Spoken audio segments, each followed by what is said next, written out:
Hello friends, आज हम बात करने वाले हैं बुक मैथ्स वज में class 6 chapter number 16 perimeter and area and page number is 209। Today we will discuss about perimeter first और उसके बाद हम डिस्कस करेंगे एरिया। तो चलो हम बात करते हैं पेरीमीटर।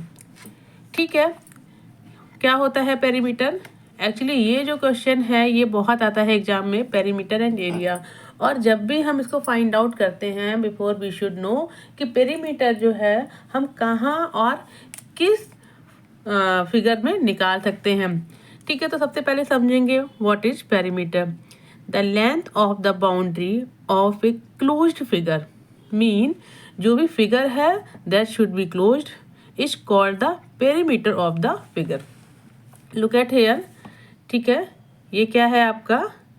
एक पॉलीगॉन है। ठीक है, नाम क्या है? What is the name? ABCD। और हम यहाँ पर देखेंगे, look at here, AC then CD then BD then BA। तो जब हम देखेंगे चारों तरफ से दैट इज क्लोज्ड। आते हैं नंबर 2 में, ये क्या है? That is a triangle A to B। ठीक है, B to C and C to A। It means ये भी आपका क्लोज्ड फिगर है। नंबर 3 ABCD क्या है? AC। ओके, यहाँ पर हमको ये रख देते हैं name, AC then CO then OD then DB then BA। ये भी क्या है आपका? Closed figure. तो according to the definition the length of the boundary of a closed figure, जो भी आपकी क्लोज्ड फिगर की कोई भी बाउंड्री या कोई भी फिगर है उसका हम पेरीमीटर निकाल सकते हैं। ठीक है, दैट इज टेक आउट। और अभी ये देखते हैं ये क्या है, तो हम एग्जाम्पल में बात करते हैं 4 में। ये क्या है आपका? एक क्या है? अनक्लोज्ड। ये क्लोज्ड फिगर नहीं है। ये देखेंगे ये भी क्या है आपका? क्लोज्ड फिगर नहीं है। और ये हम चेक करेंगे, ये देखिए यहाँ से यूं जा रहा है। ठीक है, it's not a closed figure. तो जो भी आपके क्लोज्ड फिगर नहीं है और ऐसे क्वेश्चन आते हैं कि please take out the perimeter of these figure, तो सबसे पहले आपको चेक करना है कि ये फिगर जो है क्लोज्ड है और अनक्लोज्ड। अगर ये क्लोज्ड नहीं है तो इनका पेरीमीटर नहीं निकाला जाएगा। ये बात आपको समझ में आ गई? Got it?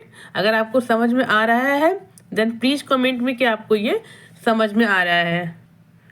नाउ हमें ये समझ में आ गया है कि पेरीमीटर कौन सी फिगर का निकालते हैं, कौन सी बाउंड्री का निकालते हैं, but how we take out the perimeter of the figure. तो उसका फॉर्मूला क्या होता है? Sum of all sides means जो भी आपकी बाउंड्री है, जो भी आपका क्लोज्ड फिगर है उसमें सम ऑफ ऑल साइडेड।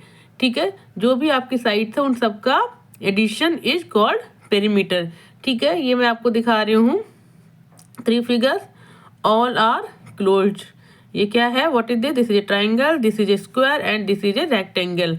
नाउ ठीक है, according to the formula sum of all side, it means triangle की ऑल साइड का जो एडिशन होगा, सम होगा, दैट इज द पेरीमीटर। ऐसे ही हम स्क्वायर की बात करते हैं तो स्क्वायर्स में we know all sides are equal, सारी साइड्स जो होती हैं वो इक्वल होती हैं।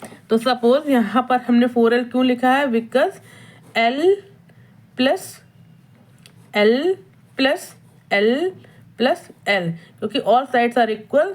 तो जब हम इनको ऐड करेंगे then addition will be 4L। ठीक है, now come to the rectangle. Rectangle में क्या है? We wrote here 2L plus B। As we know in rectangle क्या होता है? क्या होता है कि जो लेंथ होती है वो इक्वल होती है एंड जो विड्थ होती है वो इक्वल होती है। तो अकॉर्डिंग टू दिस हमें क्या करना है, कैसे करेंगे इस फॉर्मूले को? मैं क्या करती हूँ, सॉल्व करती हूँ। L प्लस L, लेंथ को हमने क्या कर लिया, ये क्या है आपकी length, we write 2 sides L plus N and this is your width. तो क्या करा हमने इसको, B प्लस B। जब हम ऐड करेंगे इसको तो क्या हो जाएगा हमारा आंसर? 2L plus 2B। ठीक है, और क्या करेंगे, व्हाट वी विल डू, 2 को we will take out common and L plus B। तो ठीक है, अगर आपको कोई फॉर्मूला आता है then you should know the derivation of that formula, क्योंकि कोई भी फॉर्मूला डायरेक्टली नहीं आता है, पहले उसको डेरिवेट करते हैं और उसके बाद एक कॉन्सेप्ट निकालते हैं जिस कॉन्सेप्ट के ऊपर हमारे क्वेश्चन एंड आंसर वर्क करते हैं। तो ठीक है, आपको समझ में आ गया what is a perimeter. Perimeter is the addition of all sides of a closed boundary. हम ये भी कह सकते हैं कि क्या होता है पेरीमीटर। पेरीमीटर एक क्लोज्ड बाउंड्री की जितनी भी साइड्स होती हैं उनका एडिशन और सम होता है। ठीक है, हम किसी भी अनक्लोज, जो भी क्लोज्ड बाउंड्री नहीं है, क्लोज्ड फिगर नहीं है, उसका हम पेरीमीटर नहीं निकाल पाएंगे। तो ये था perimeter. Next video we will discuss about the area. Okay, तब तक के लिए please like my channel and if you want to see more video please subscribe it. Thank you, मिलते हैं नेक्स्ट वीडियो में, तब तक के लिए बाय बाय, थैंक यू।